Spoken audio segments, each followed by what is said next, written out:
Ladies and gentlemen, dear friends, it's my great pleasure and honor to introduce you Mr. William Fay, a producer from the United States.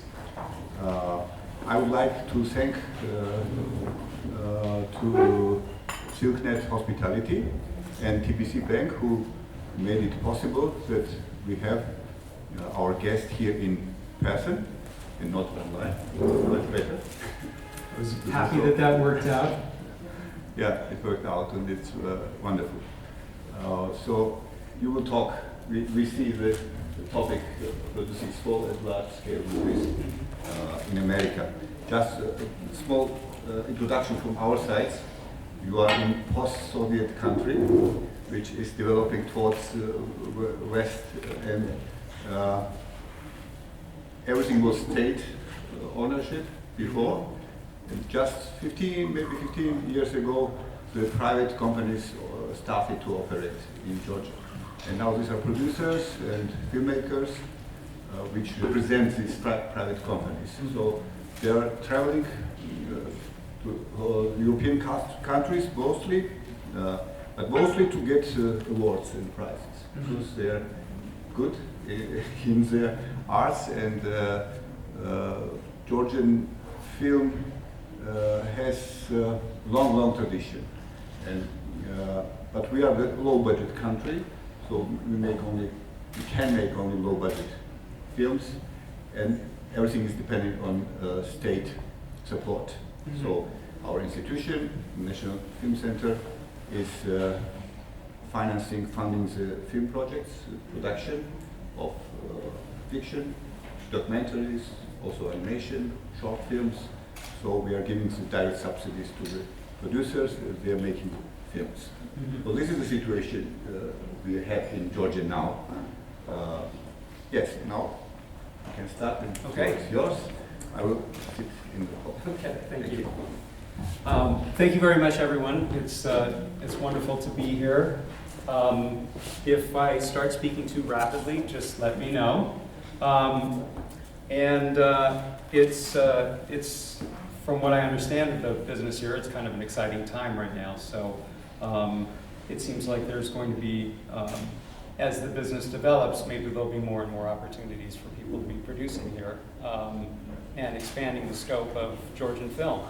So, and for me, I mean, it's always inspiring to go to some place that I haven't been before and just see, you know, the creativity and inspiration that's going on and developing. So I'm going to talk, you know, it's pretty much impossible to cover everything in producing in one small session like this, but I'm going to kind of do a little bit of an overview of everything, and afterwards maybe we can have some questions and answers. If you've got questions for me, happy to answer those. So we'll touch on a little bit of everything, and hopefully I'll be able to do this properly. We'll see how it goes. I'll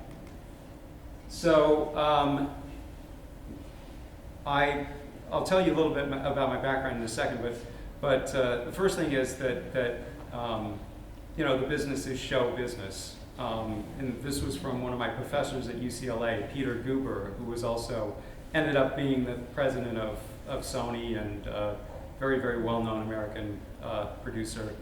And he always said, you know, it's not show art, it's show business. It's a business. So it's not like painting or something like that. When you make a film, you need to make something that can be marketable and can make money.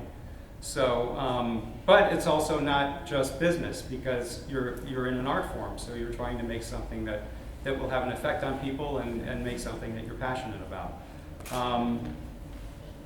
So you know, it's kind of part of the dream. So I'm just going to tell you a little bit about myself and my background. I went to Stanford in California for my college, and then I went to UCLA Film School, which there are a number of film schools in the United States that turn out some very good people. From there, I went into the business just in the bottom rung. did a number of different jobs on movie productions. I wrote a couple of movies that were scripts that were made into movies. And early on in my career, decided that I wanted to be a producer because I wanted to be involved in every aspect of making a movie. So I started out making low-budget movies, raising money probably similar to kind of what some of you may have done, just raising as much money as I could from people that were interested in the film business and going out and making these very small films. From there, I was able to start making bigger films, and a couple of them were successful, and eventually I teamed up with director Roland Emmerich and became president of his company. And the first movie we did was together was Independence Day, which did very well. And based on that, I was able to sort of build a career in making big movies in Hollywood for most of the major studios. And I did The Patriot and The Town and 300 and The Hangover, which seems to be everybody's favorite. So it was a lot of fun to make. That's kind of my basic background. As I said, I was president of Roland Emmerich's company, the directors. We worked together for a very long time. And after that, a friend of mine and I got together and formed a company called Legendary Pictures. And that's where I made most of the other films. Most of the films that you see right there were done when I was part of Legendary Pictures. And we had a very nice run, and I left that company a couple of years ago. We actually sold it to a Chinese film production company. So let's see if we can. So the producer's role, and excuse me if you know a lot of this already, but I'll go ahead and just repeat it a little bit. If you kind of look at what a producer does, there are kind of three key components to the producers or the producing team, which could be obviously more than one person. The first is financing. That's putting the finance together, whether you're working with a studio or raising independent money or using a combination of tax incentives and that sort of thing. That's the financial job that a movie producer does. Then there's the creative side, which obviously is the producer is a very, very key creative component to the film. You're, in some situations, finding the production, finding the script, hiring the director, working very closely with the director to develop the script, being involved in creative decisions as far as casting and working with the producer or working with the director on that sort of thing. And then the third part of that is what we would call line producing in the business, which is that's the person who's actually in charge of putting the production together, working with the director and finding locations, hiring the crew, being on the set every single day with the director, problem solving as you're making the movie. And that's the person who's also reporting, in the case of Hollywood movies, reporting back to the studio and kind of keeping that in line. So among those three jobs, I mean, that can be one person, that can be 3 people, that can be 8 people, depending on the size of the movie. The director obviously is the key creative focus of the film, and kind of what I tell people that don't come from the business is that really the producer is kind of like, if you think about a football team, the producer is the general manager of the team and the director is the coach. The director's there working with everybody every day and making decisions on the field and that sort of thing, and the producer is kind of taking care of everything on an upper level, making sure that those sorts of things get done. A lot of people will ask me questions about, who, between the director and the producer, who has the power, who's making final decisions, who's overruling the other person, and it completely depends on the experience of the director and the producer. If you're a second-time producer and you're working with Christopher Nolan, chances are he's going to be the boss. He's going to take care of everything you're doing. If I'm working with a first-time director, then I'll be much more involved in those sorts of decisions to make sure that I'm helping that person along and supporting them, because there'll be a lot of things that they're going to be less familiar with as a director. A lot of times we find that when we're working with a screenwriter who has written a film and is now going to direct his first film, they'll need a lot of support because they're not used to all the technical aspects of filmmaking. So I'm supposedly talking a little bit about big movies and small movies here. And you know, in terms of how they get made, obviously there are many, many similarities, but there are also a few major differences. If you're making a big movie, the exciting part of it is you have lots of money to work with. You can afford to hire the biggest stars in the business. You can get incredible creative talent involved behind the camera as well. And that's very exciting. But the other thing is that there's a lot more pressure, and it's a much longer commitment. I mean, if you think about it, you've got some of the movies that we made for Warner Brothers or for Universal would be the biggest movies they had that year. And so you've got this studio with 1,000 people that they may have, their entire year's profits are riding on whether your movie is a success or not. So there is a lot of pressure in those situations. The smaller movies, much more freedom and control.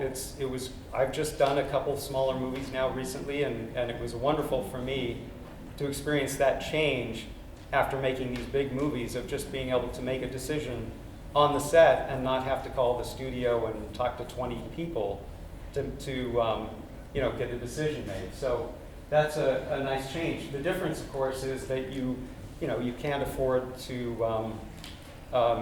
you've got to be a lot more inventive in terms of how you put the movie together. You're a lot more limited in terms of the types of movies you can make. Obviously, you're not going to make, a Marvel movie or Dune if you don't have very much money. So they present different challenges. The exciting thing that's going on now, though, and with streaming and everything else, is that there are opportunities for films from all parts of the world. If there's something that really appeal to an audience, you can find an international audience now with those. I mean, people are a lot more open to being willing to experience a film from a foreign country from them. If we look at something, this is not a movie, but a TV series, Squid Games, which is, was a Korean TV show, is the biggest downloaded television show in Netflix history, and it's all subtitled when you watch it. And that's something that now streaming is allowed to develop a little bit, so you can actually make a movie anywhere in the world and make it for an international audience if it's something that appeals to that audience. So, the first thing that you're obviously doing is really working to find the right project. And, and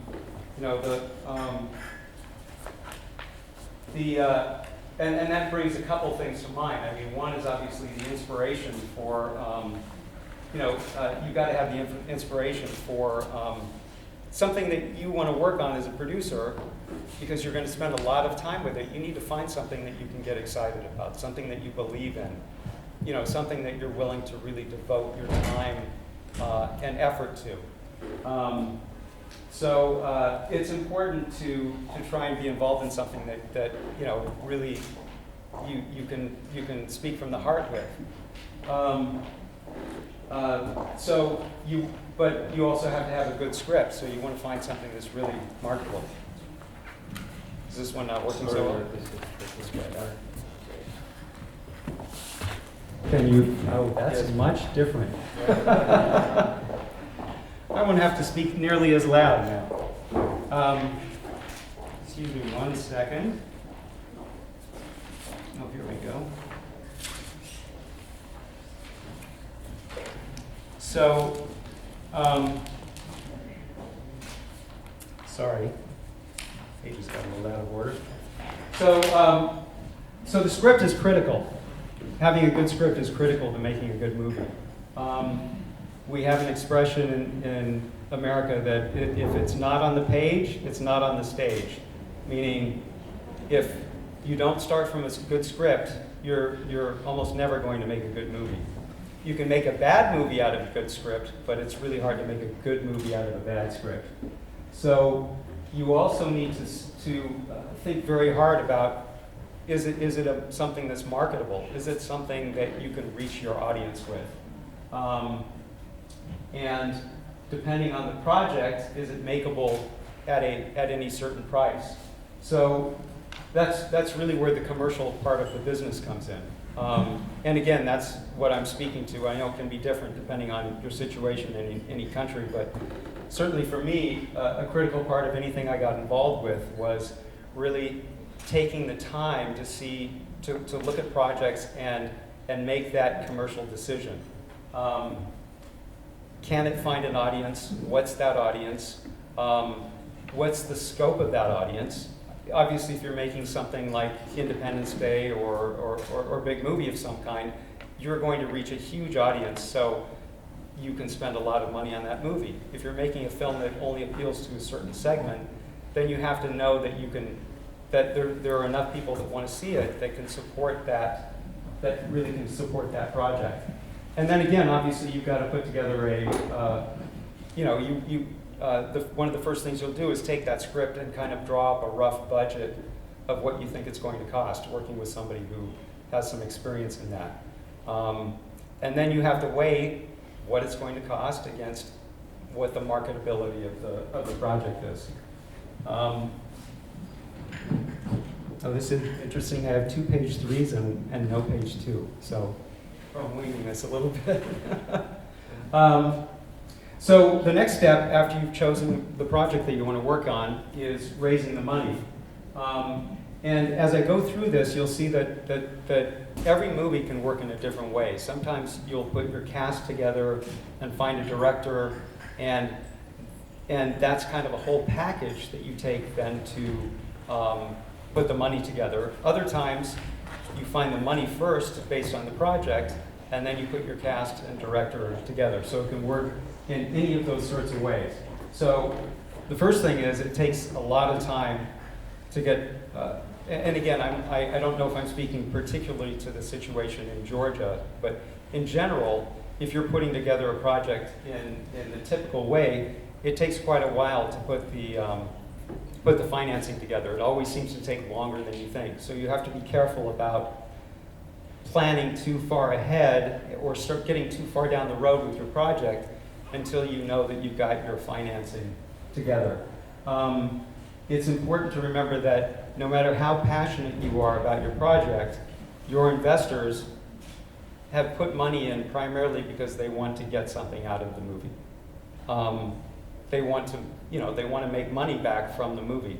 So when you have that situation, you have to make sure that you've done the proper evaluation to see that there's a way to find a distributor that's going to take on your project and help you get it out there.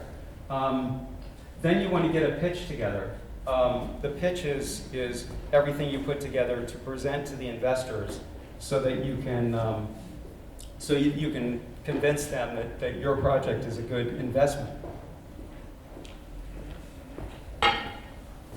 And so those the things that you'll put together for that.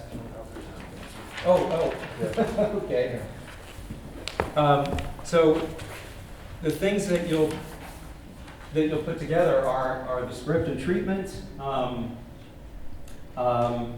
You put together a rough budget because you have to make decisions about how much you're going to spend, and then you put together sales materials. Let's see if I can find where I am here.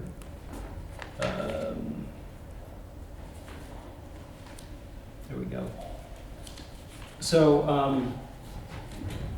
the sales materials can be anything else that you think will help convince investors or whoever you're talking to that what you have is a project that can be a successful project. I kind of use 300 as an example here. Is anybody familiar with the movie 300? Yeah. Okay.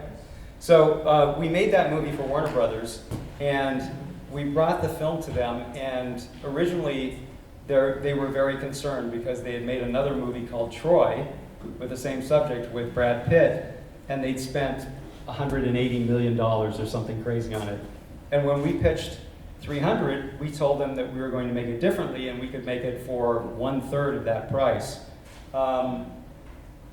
But it was very hard to tell the story. If you've seen the movie, so much of the movie has to do with what it looks like visually. So what we did was we went out and shot actually a little piece that would show what the movie was going to look like, would give the studio a sense of what the movie would be like. And I'll just show you, this is the little test that we did. Before we shot any of the movie, 6 or 8 months before we did the movie, we put this test together. And it's kind of bloody, so excuse me if you don't like blood, you might want to look at it.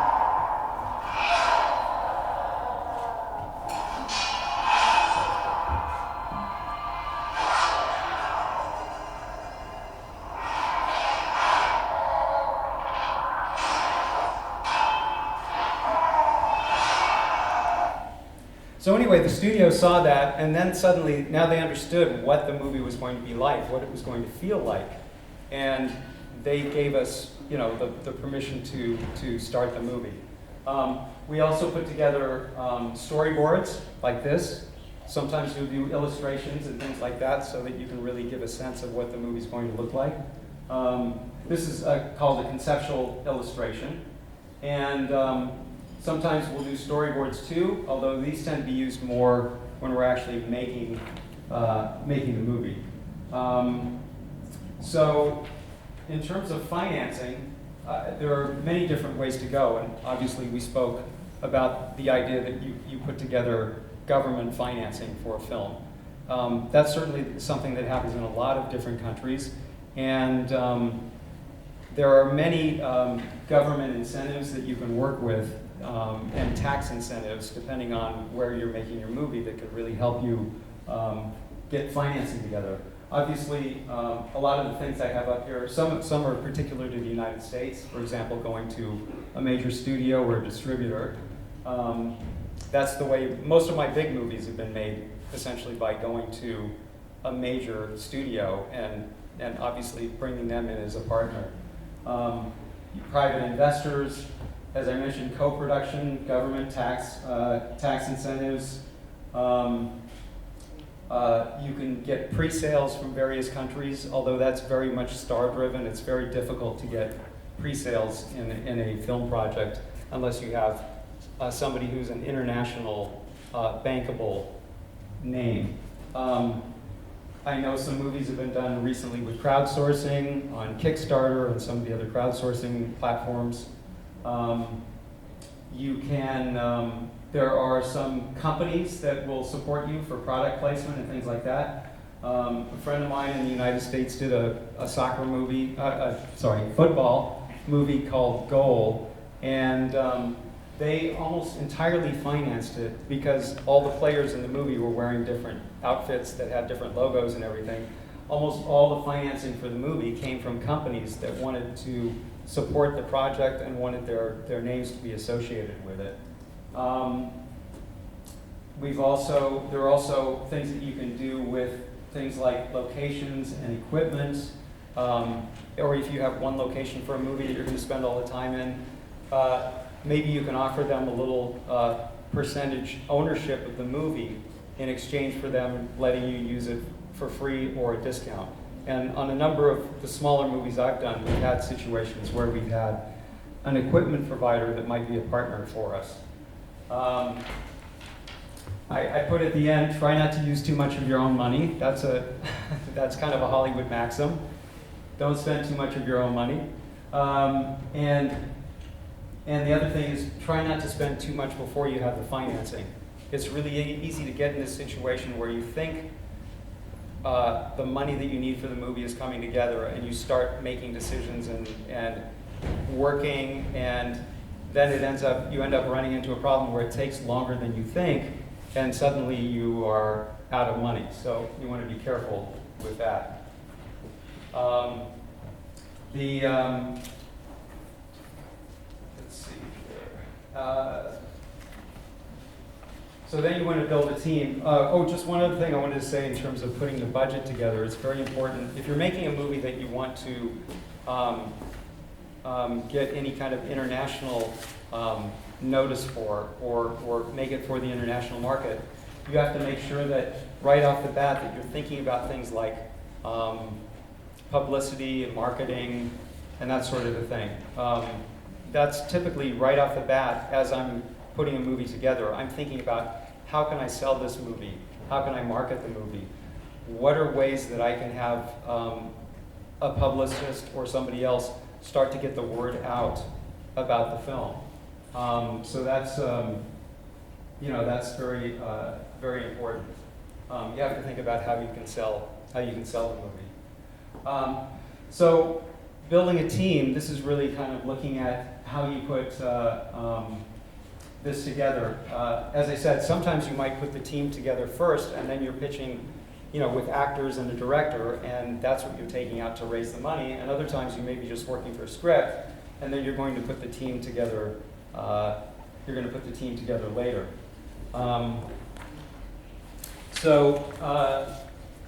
It's really this is a critical part of making a movie, and you want to make sure that the people that you bring in share your vision for the movie. Obviously, that starts with the director. I mean, the director is going to be a very powerful piece of the movie. That's the key creative player on a movie. So you've got to know that you're working with somebody that shares your vision for the film.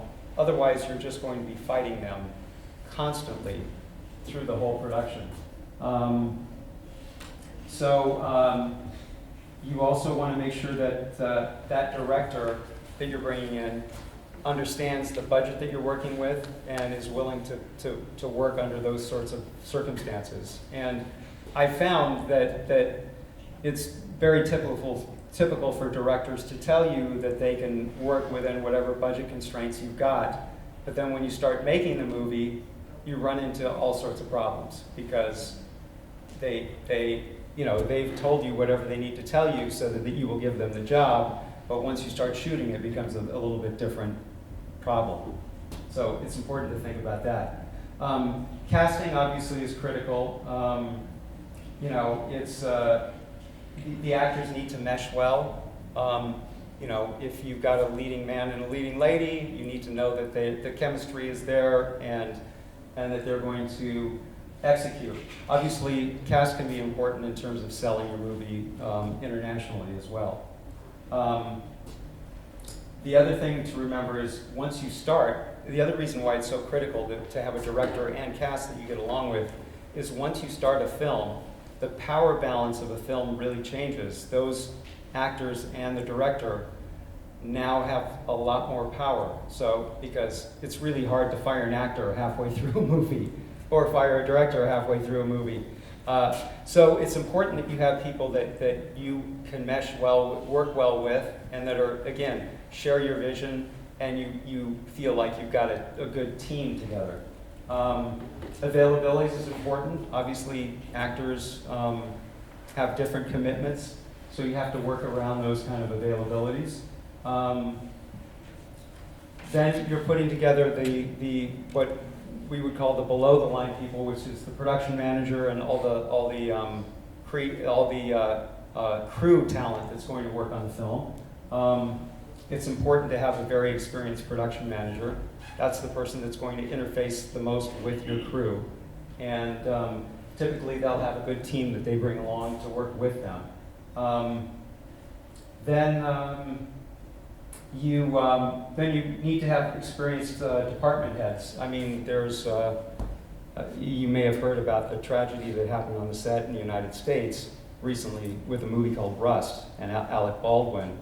And a lot of what happened there seems to be related to the fact that they had some inexperienced people on part of the crew that didn't know how to handle the weapons properly, and obviously they had a real disaster from that.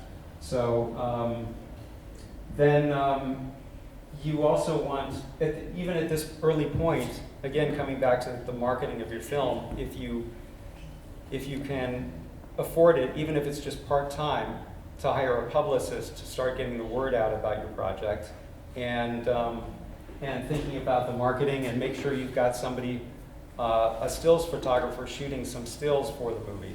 All of this publicity and stills thing will come in handy when you get to the stage where you actually want to sell your movie. Because distributors, especially international distributors, will want a lot of sales materials that can come along with the movie to help them sell your movie for you. So it's important to have somebody thinking about that, you know, shooting those stills on the set and thinking about that publicity. Then the last thing I have on there is, can they deliver for the money they have to work with? It's very important that you know that the department heads that you hire understand the budget that they have to work with, and that they can work within that budget. It doesn't do you any good to hire the director of photography that shot the latest Marvel movie if he doesn't know how to make a movie for, you know, 1/50th of that price.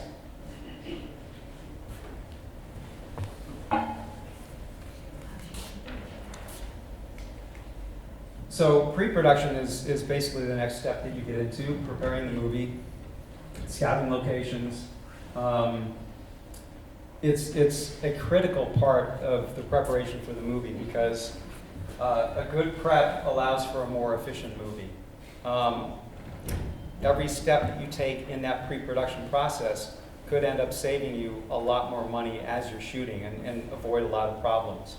So you need to be prepared. You need to make sure you allow enough time before you start shooting to properly prepare the movie. You have to schedule to allow for weather. That can always be a problem. One of the movies I did with Roland Emmerich, we shot in New Zealand and South Africa. When we were shooting in New Zealand, we only had 25 days of shooting in New Zealand.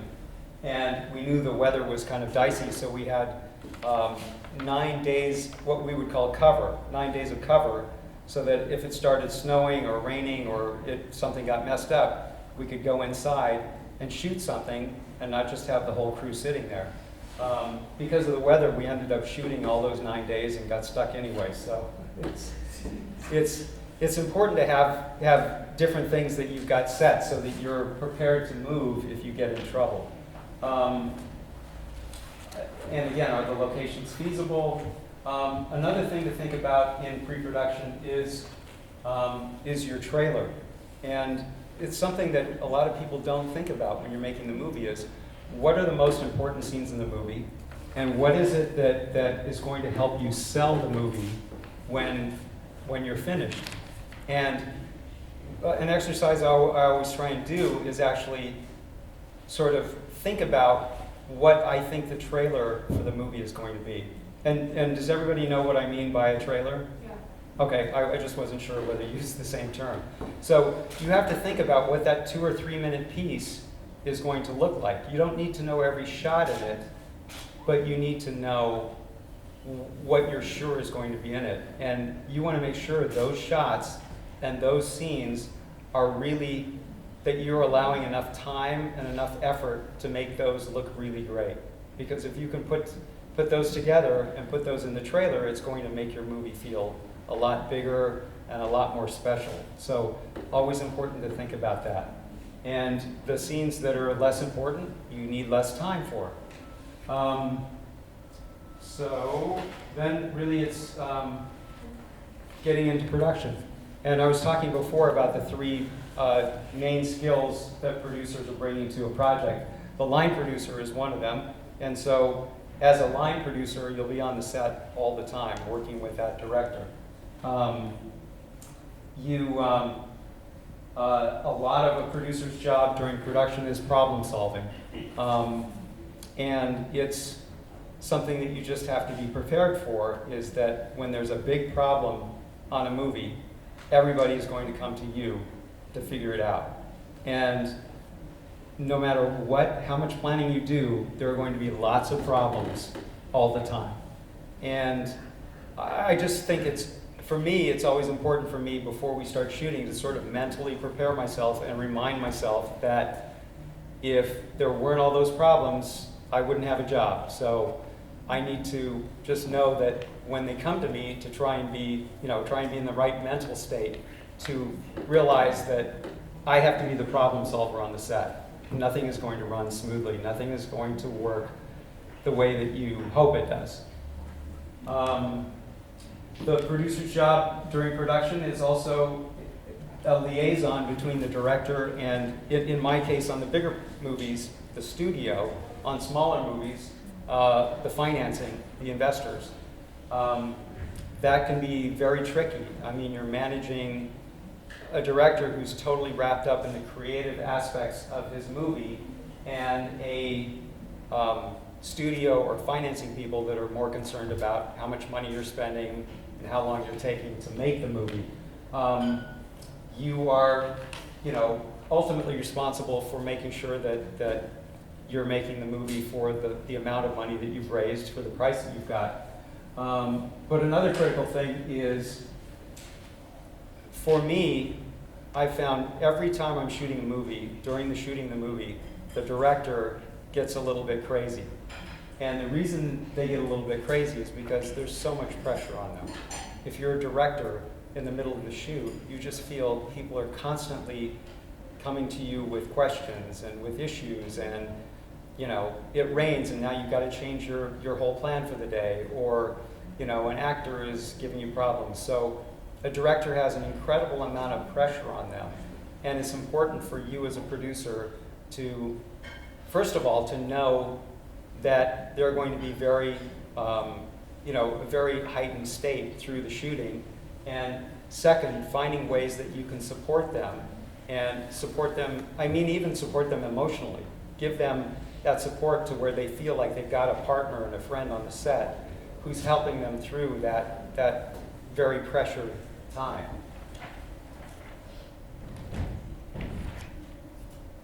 So post-production, which happens to be my favorite part of making a movie, is really about supervising the editorial and the sound. And if you're making a movie that's got visual effects, the visual effects. No. So it's really kind of supervising that, and this is a really critical part of where a movie is either sinks or swims, is in the post-production and how it's put together. Working with really talented people, you can take a project that just seems like it's sort of working and make something great out of it, make something that an audience will like. So it's a critical part of the business. All of these things are very important to the quality of the production.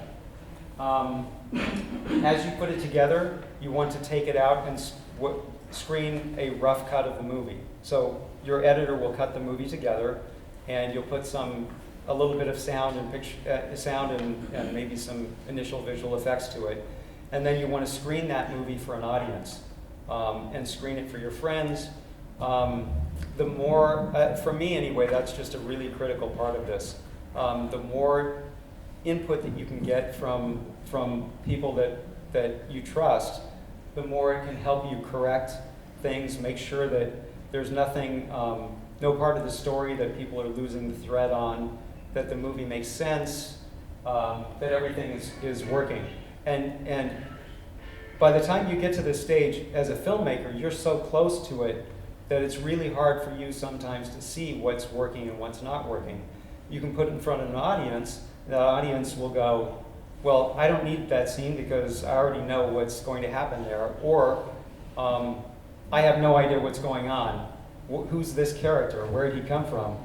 Then you've got to go back and maybe record a new line earlier in the script, earlier in the movie, that will remind them, oh, it's the guy that I saw from before. So I really think that pre-screening your movie as much as possible can really be a huge help. Again, during this part, you're also working on the marketing and publicity. Starting to think about the sales, cutting together a trailer for the film, as we talked about before. so that you can start to give people a sense of what that movie is going to be like. So marketing, publicity, and sales. I know it seems like I've talked about this a lot, but it's an important part of the process. It doesn't really, it doesn't really do you any good to make a movie if there's no way for anybody to sell the movie. I mean, for me, coming from the part of the business that I come from, the way that you get to make more movies is by making movies that make money. And the way that you get to make bigger movies is by making smaller movies that make money. So I know early in my career I thought, if you just make a good movie, that's all it takes. People will show up and see it. And I found through experience that's not necessarily the case. You've got to make something that's going to work for the audience. So you want to start these things during post-production. You also want to be out, as you finish the movie, then you're looking for a distributor. It's important to find a distributor internationally that believes in your movie and understands your movie and has a plan for how they're going to market that movie to different countries around the world. Then you need to put together all your information for the distributor so that you set them up for success, which is really, providing them with a trailer, with any artwork that you can put together. As we talked about the stills, I also included here gallery shots. What you'll typically do is take all your lead actors and shoot 50 or 100 different shots of them just against a standard background. And then the distributor can take those pictures and put them into a poster if they want to make a poster of it. And they've got your actors in all sorts of expressions and all sorts of positions so that they can come up with a good poster for the movie. You need to put together your production stills. That's why it's important to have, even if you can only have somebody there for a few days, the most important days you're shooting, a still photographer so you've got some stills that you can include. And a synopsis of the film and kind of key cast and team bios. The last thing I said on there is just make sure you stay involved. Never expect the distributor to do all your work for you. You need to stay involved and stay on top of them to make sure that they're putting the movie out to the right audience, even to the point where you become a little bit of a nuisance to them even. It's important to stay on there. So that kind of is a quick walkthrough from beginning to end. Then take a break and start your next movie. So that kind of covers everything that I wanted to kind of lay out there for starters. And then I thought maybe we could do a little bit of Q&A if anybody has any questions or thoughts or anything, or if there's anything that you think that I missed that you had a question about. Yes? Just define low budget movie numbers. How many millions? How many what? The money, million. For the movies that I've done, you mean? No. Oh. What is the margin for the low budget movie? And then starts with the budget. Oh, you mean in terms of cost for low budget versus? Yes, numbers. Well, for the United States, I think anything now under about $10 million US would be considered a low budget movie. But there are people, in the US, there are people making movies for $200,000. There are people making them for $2 million, $5 million. Anything under about 10 or 15 now is considered a low budget movie. If you're making movies for a studio in the United States, they typically are not making anything that's under $20 million now. Yeah. Yes? Well, you mentioned that investors look for profit. In this context, are there any ways to predict the cost effectiveness of the movie at the end? Or are there any key points that could be taken into consideration to predict the cost effectiveness of the movie? Otherwise, how do you attract or convince investors to put money into one or other movie Right. Well, I mean, the first thing is trying to be able to, before you go to the investors, having as much idea as you can of who your audience is, what the potential audience is, so that you can talk about that audience and how this movie might reach that audience. The other thing that we do is that we will, even if it's not a perfect comparison, take some movies that have been made that are in a genre and kind of a little bit like the movie that you've got, and use those movies, look at how those movies did box office wise. Typically, when we put together something to pitch a movie, we'll have 4 or 5 movies that were very similar, and we know what their budgets were and we know what the box office are. And we'll tell the investors, this movie was made for this amount of money, it was a hit, this movie was made for this amount of money, this movie was also a hit, so that you can kind of show that there's a history of films like that have been successful. And that's... And what about the scenario itself? Because as far as I know, for instance, A Pretty Woman was actually, I mean, the scenario was different before shooting the movie, and then when it came to the point, they made some changes to make it more sellable or more cost-effective, and they made some changes in there. So is that a trick that, I mean, producers or directors use to make a movie more cost-effective, or? I don't know that about Pretty Woman. It's funny, it was written by a friend of mine, and the original script that he wrote, this may be what you're talking about, was very dark. It was a very dark movie, and of course the movie that got made was not very dark. And in that case, what they did was essentially take my friend's movie, and they worked with writers to essentially make it more accessible, make it more funnier, make it more like the film that ended up getting made. And I'm sure it was the right decision. Obviously, it was a huge hit.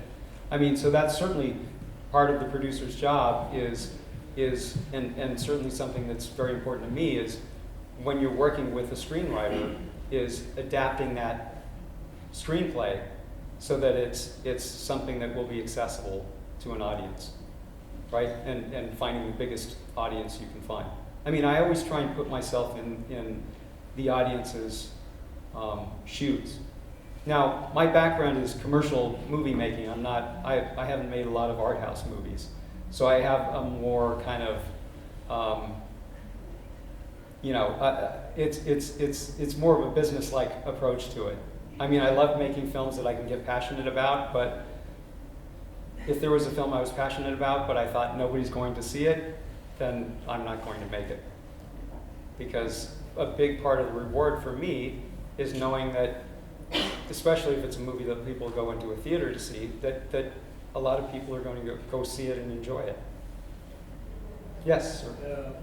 So you're talking about audience, and do you have kind of map of the audience, what people like most, what genre, or you have vision about the complete world between the audiences, or only the United States? No, the business has changed so much. International, and speaking from a Hollywood movie perspective, the international audience has become more and more critical to us all the time. So back when I was first starting, we didn't even think about it. I mean, it was an afterthought. You know, we were making movies for the US market. If they worked overseas, that was great. Right about the time that we did Independence Day, we started thinking more and more about the, Independence Day was one of the first really big movies that made more money internationally than it did in the United States. So that became a big part of it. So we are thinking about the international audience and trying to understand what it is that they're looking for as well. I don't know that there's any particular formula to how we, look at that, other than kind of historically looking at what's worked in those areas. I mean, we know that action movies work well in certain territories. Comedies, maybe not so much. The Hangover was kind of an exception in that way. But most American comedies are probably not going to do as well overseas anywhere.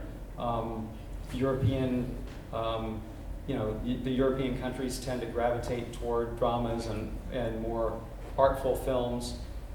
Asian audiences tend to like the action films, so we do kind of take a look at that. And that helps us kind of put together a better prediction of how we think the movie's going to do in those foreign countries. Yes? Yeah, what about the trailer? Like, how do you decide on which scene of the movie to insert? Because you don't want the trailer to spoil the movie, but at the same time you want it to be catchy. That's a good question. And if you get American movie trailers over here, you probably have seen that year by year, they give away more and more of the movie, which drives me nuts.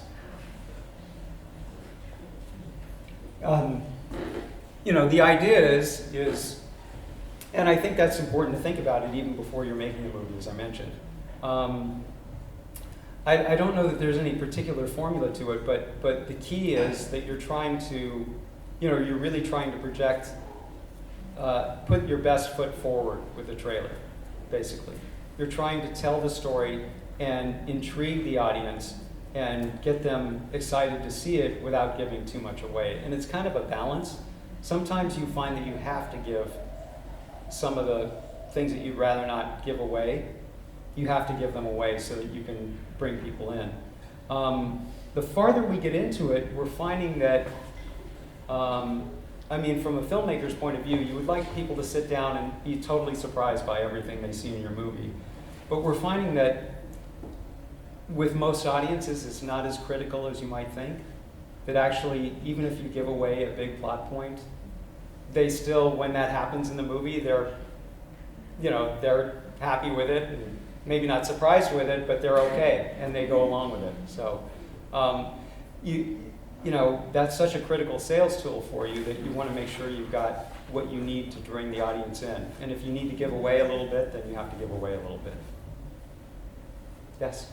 Yeah, I wanted to ask, are you taking in consideration film festivals, for example, when you're making a movie, or is it mostly only about box office? Most of the movies I've done, it's been mostly about box office. They really haven't been focused on festivals. Making a movie internationally, that's obviously a much more critical part of it. A lot of our movies have played in film festivals, and that's been a big part of the sales of it, but it's not a critical component that we're thinking about going into it. I think if you're making a movie outside the United States, it becomes a much bigger piece of it. And obviously, looking at what plays in festivals and what works in festivals can be an important part of, definitely. Exactly, like the balance between what the audience might like this year or next year and what in festivals is also popular. So we're kind of finding this golden. Yeah, I don't know I have an answer to what the best approach is, because you want your films to play in festivals. But you're right. A lot of times festivals, they'll get a great response on a movie, and it's just not anything the audience wants to see. Ultimately, you've got to know that you've got something that works for them. On the other hand, if you make a movie that is sometimes fairly straightforwardly commercial in some ways, it's hard to get it into festivals. Yes, exactly. Because it's not, they're looking for something that's a little more avant-garde. And that's become more and more true, I think, every year. It depends on the festival, though. There are some festivals, like the Toronto Film Festival, tends to take in more commercially oriented films. There are some festivals around the world where that happens, but yeah, that can be a tough balancing act.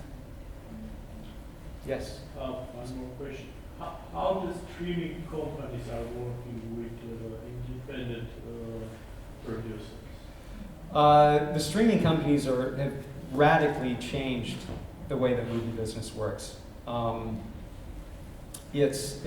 for producers, not necessarily for the better.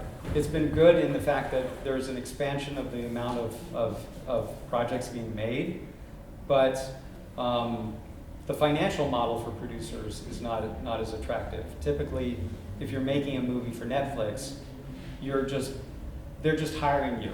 Right? You're just like a worker on the film, so you're not participating in the profits the way that you would if you were even if you take it to a studio, right? So that's kind of changed the economics of it. It has opened up a big avenue, obviously, for selling your film. I mean, I just did a little movie that we sold to Netflix, and that was something that wasn't there before. But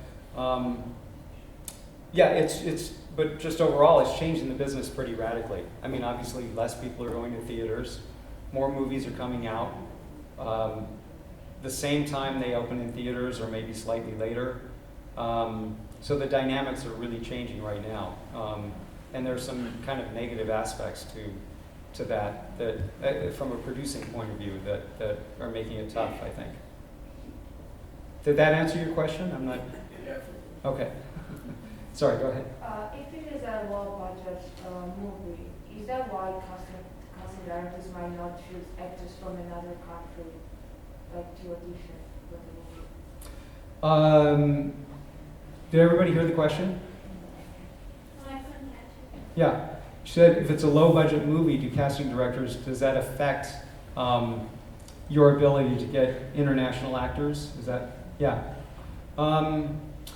It makes it tougher. I mean, typically if you're making a low budget movie and you want to hire an actor, an international actor, or anybody of any kind of stature, you're going to have to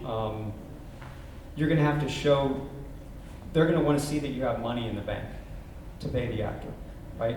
And you may have to give them a guarantee up front, because it's not the same as a studio. They don't know you, they don't know if you've actually got the money. So typically you have to put that money into escrow if you want to get an international actor of any kind.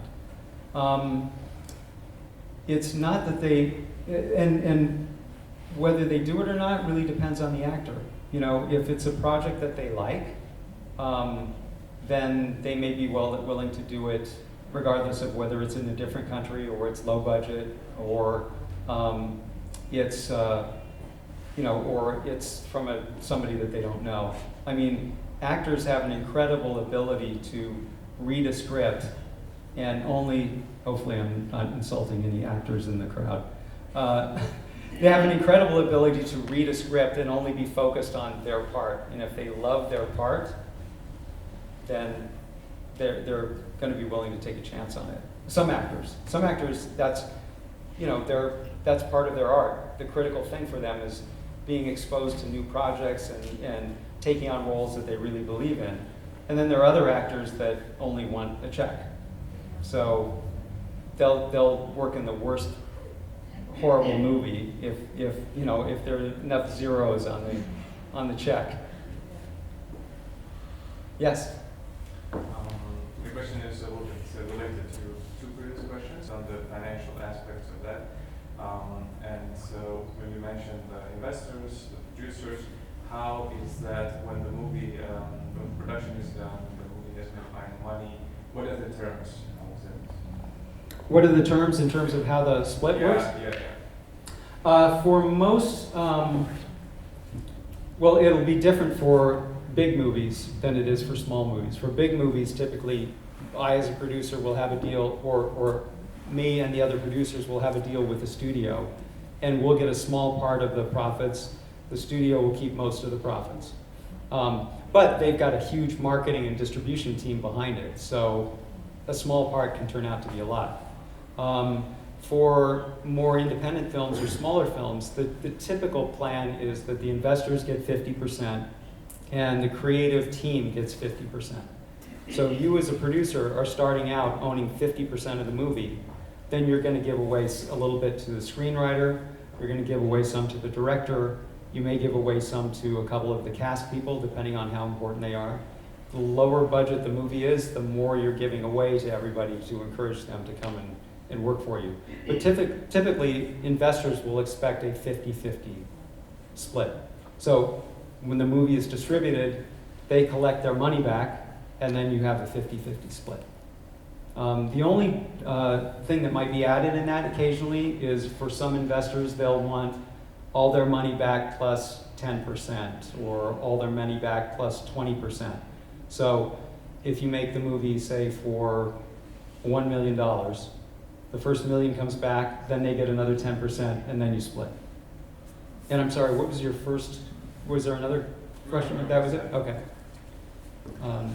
Yes, back there.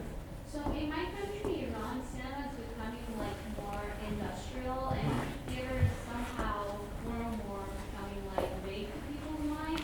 So why don't producers? Sorry, they're becoming more like what? It's becoming vague in their mind. People are forgetting theater and going to theater, as you mentioned earlier. So why don't producers put more effort on it or do more commercials on theater? So you're saying less people are going to the theater, in other words. Yeah, same thing's happening in the United States. And obviously with COVID, it's been way, way worse right now.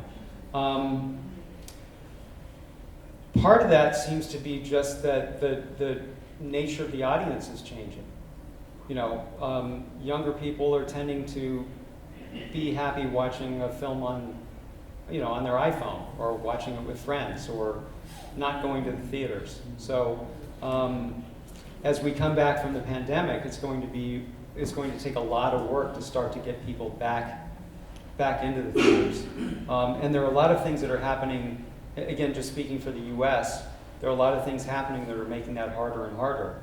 More studios are starting to release their movies on streaming, like right after they open in the theaters. And what happens is, you know, the audience sees the movie and they go, well, I can see it in the theater this weekend, or I can watch it on, you know, I can stream it next weekend. I'll just stay home and stream it. So we really have to work to not forget, you know, to find ways to bring people in. The other thing that's happening too, though, is that with the ability to stream all these movies, especially smaller movies, are getting crowded out of the theaters. So in the United States, where we used to, each studio would make 30 movies, and they might have 5 big blockbusters, and then they'd have 25 smaller movies. Now they're just making 10 blockbusters and no smaller movies, because it seems like the only thing that's getting people into theaters are these big movies that everybody thinks, oh, I got to see that. It's a Marvel movie. I've got to see that on a big screen with 1,000 people in the theater with me. But if it's a, you know, if it's a smaller drama or something, I'll just watch it at home. So I think part of that is the audience is creating part of that problem that we're having, but the studios and distributors are kind of feeding into it by not bringing as many smaller movies into the theaters. So it's really I don't know what the solution is. It's kind of a scary moment for theatrical distribution everywhere. Yes? As a producer, in your professional opinion, which one is more pain in the ass to deal with, Netflix or Amazon? I haven't dealt with Amazon really, so I'm not sure. Netflix, I have only sold one movie to, and it was fine. I wish they would have paid me more for it, but you know, they're running a different business than the studios, and it's taken a while for everybody to get used to it, because they're incredibly data-driven. Netflix has 100 times as much data as any studio in history has ever had, because they know exactly what everybody is watching, they know how many times they're watching it, they know a lot about the demographics of every person who's seeing it. So a lot of the things that you're seeing on Netflix, especially the things they're creating themselves, are almost all based on data that they're working from, where they go, we know our audience likes David Fincher, we know our audience likes a drama, we know our audience likes this actor. Let's put the 3 of them together, and that's going to be the movie. So they are hard to, I mean, they're hard to deal with just because they've got so much power. But I don't know which one's a bigger pain in the ass. Probably both of them.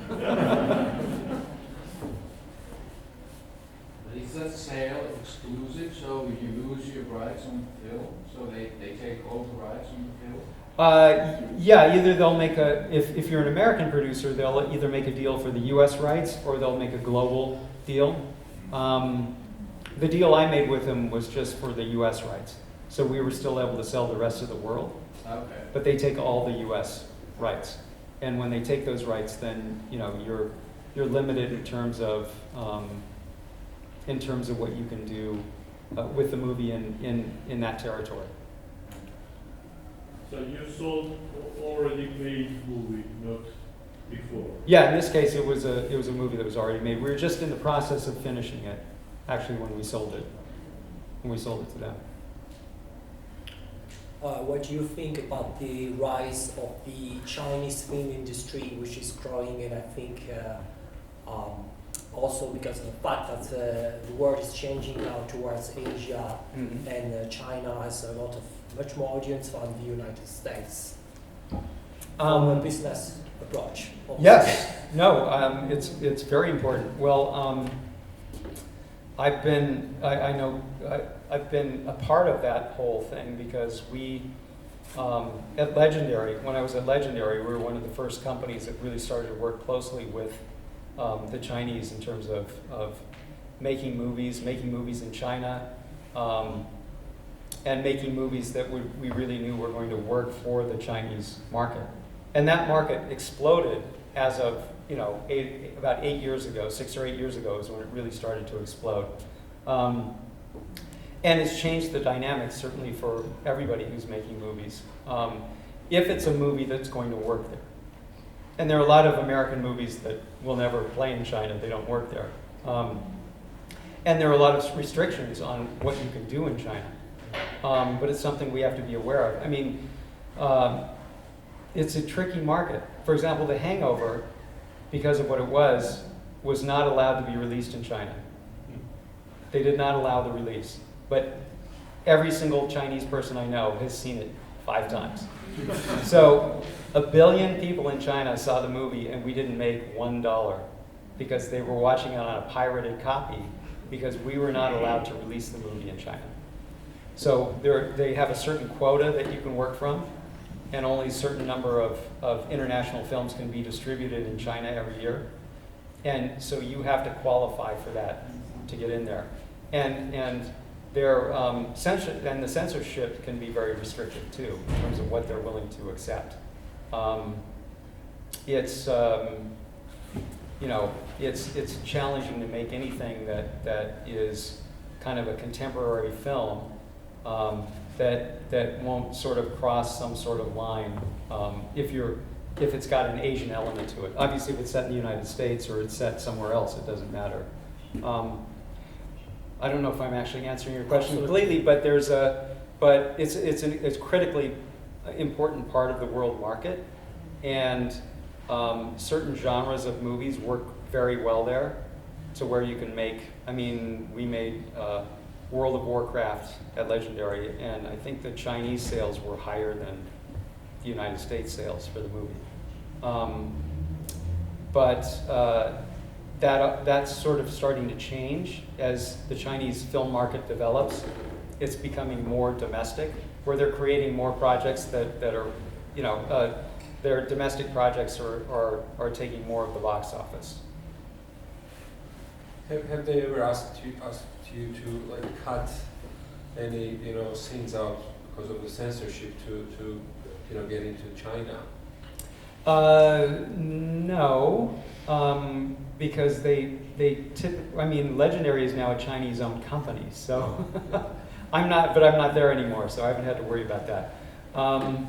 I've certainly heard many people that have been in those situations. What we tend to do is if it's a movie that we want to shoot in China, for example, that we know that it can't touch on certain subjects. I don't mean like self-censorship, but I just mean that if it's a movie that we think is going to be problematic there, then we won't bring it there.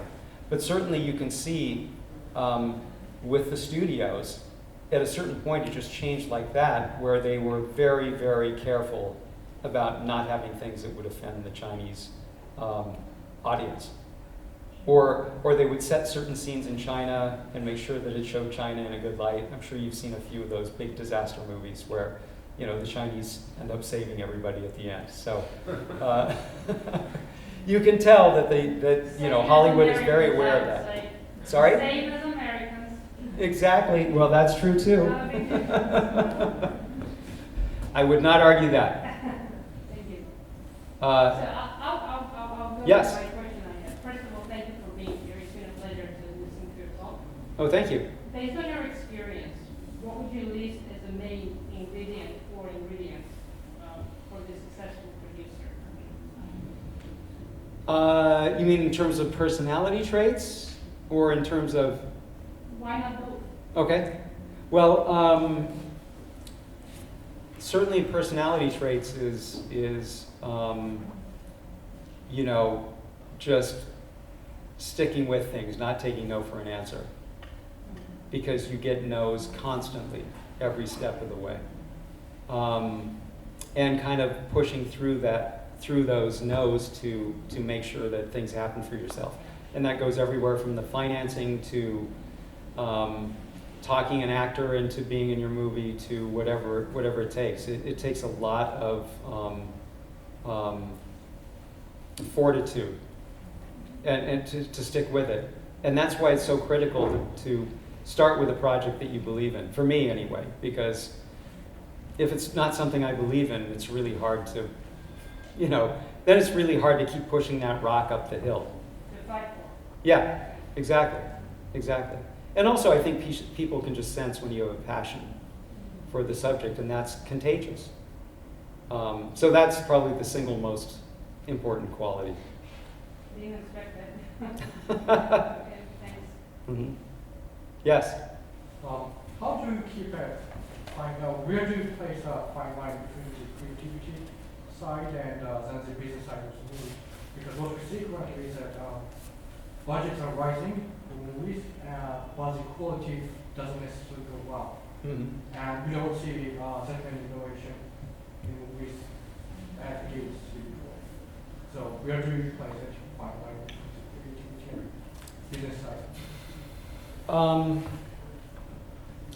Well, I mean, just in terms of the budgets, I've always been, you know, considered a point of pride for myself to make movies, you know, to be conscious of the budget and make movies at a price. And I never, and that's certainly not true of a lot of people in Hollywood.